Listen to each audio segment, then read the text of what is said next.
Whether you're a guitarist, singer, songwriter, or producer, we all want to have our own style, something recognizable, something that feels like us. But if you're still on the journey of finding your sound and don't know how to get there, this video is for you.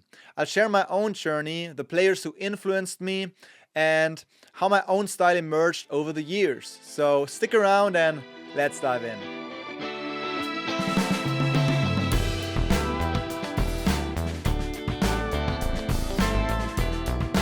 Hey everyone, Mark here. Welcome back to another episode of Mindset of a Musician.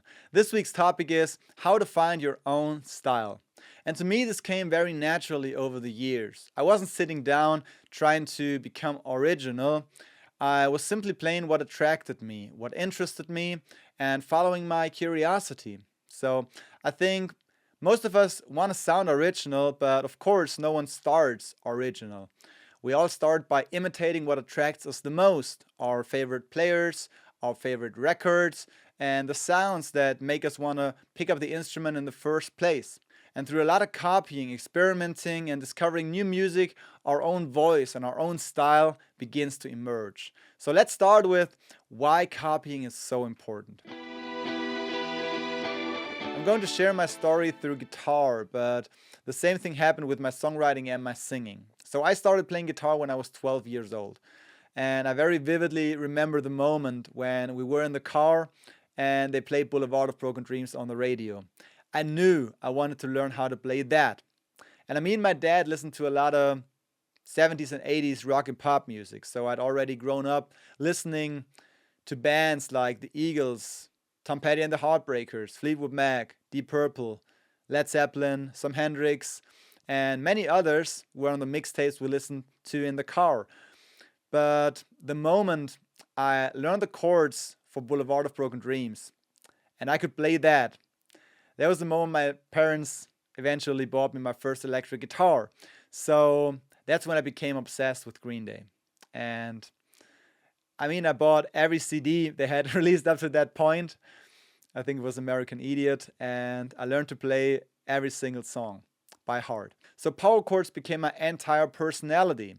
I even wanted to look like Billy Joe Armstrong, so I essentially became a copy of him. And then at some point I heard Since I've Been Loving You by Led Zeppelin.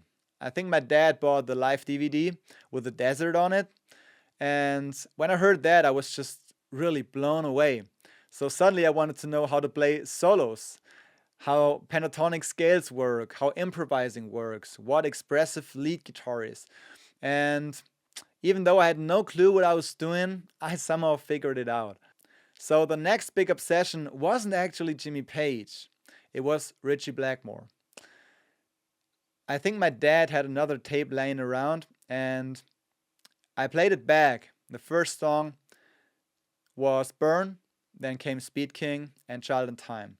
So when I heard that, I was again just blown away by the speed, by the furiosity, by the technical perfection, by the mysteriousness.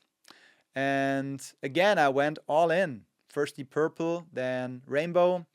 Learned every song, every solo from the live records as well. It was crazy, but I tried to absorb every detail. Like, I still remember that I learned to play the vibrato of him. It took me like 4 or 5 months. So I was playing, for hours every single day, trying to nail that bend and vibrato he was doing.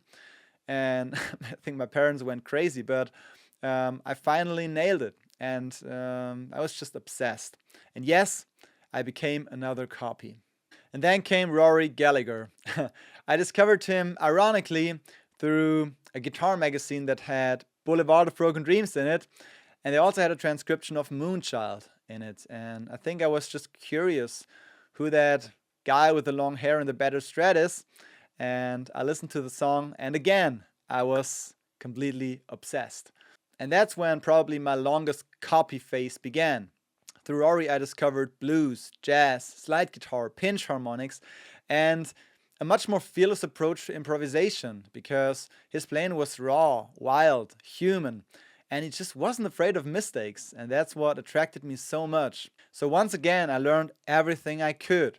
And after that came phases of Stevie Ray Vaughan Eric Johnson, Al Di Meola, Robin Ford, Terry Kath, who else?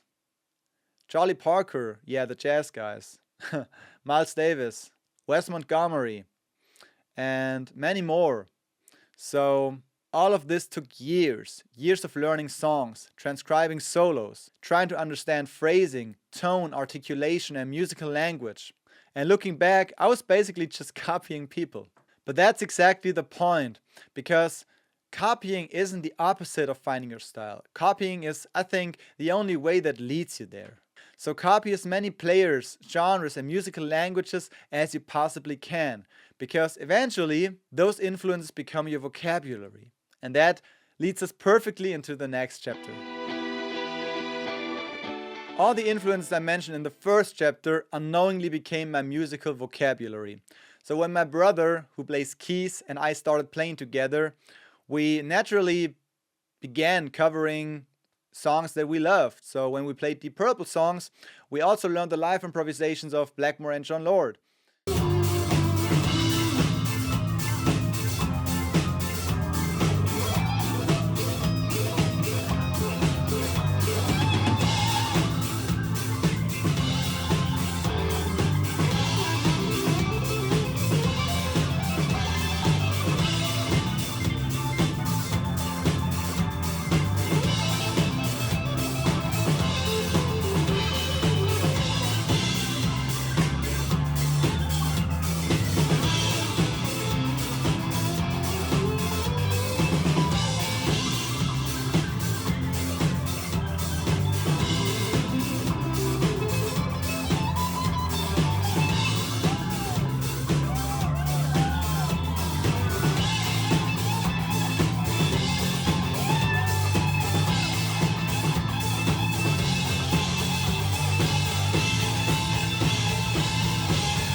But over time, we also tried to improvise some parts of the solos.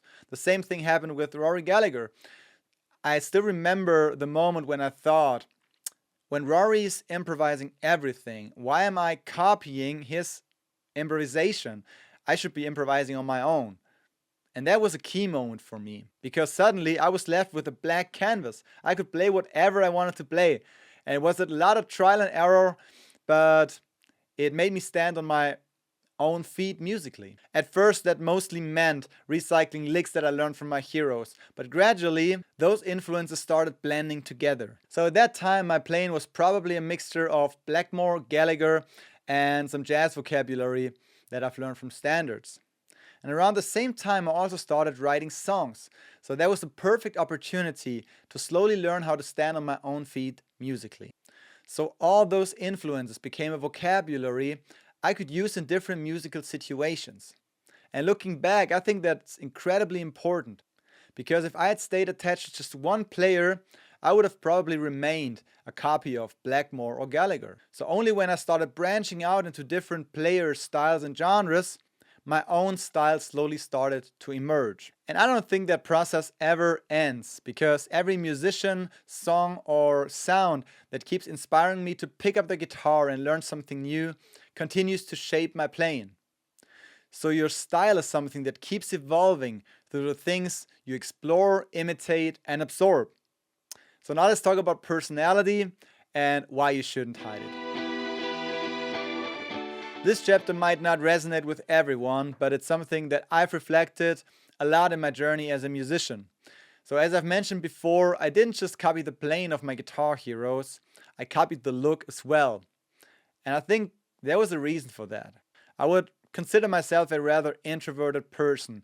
So in school, I didn't really have a role model or a style that I strongly identified with. So my guitar heroes became those role models. I felt deeply connected to them. So growing my hair wasn't a rebellious statement, although I think I was the only guy wearing long hair, but it definitely made me stand out. A maverick, a nerd, a misfit if you will, and I felt comfortable in that role. And it was probably part of figuring out who I was. And I still got along with people, but I also started defining my own personality and going my own way. And I think the same thing applies to music, because finding your own style on an instrument also requires a certain willingness to own who you are. So if you secretly want to wear a Texas-style fedora hat, but you're afraid of what people might say, who cares? If you want to play blues on a Pink Jackson guitar, do it.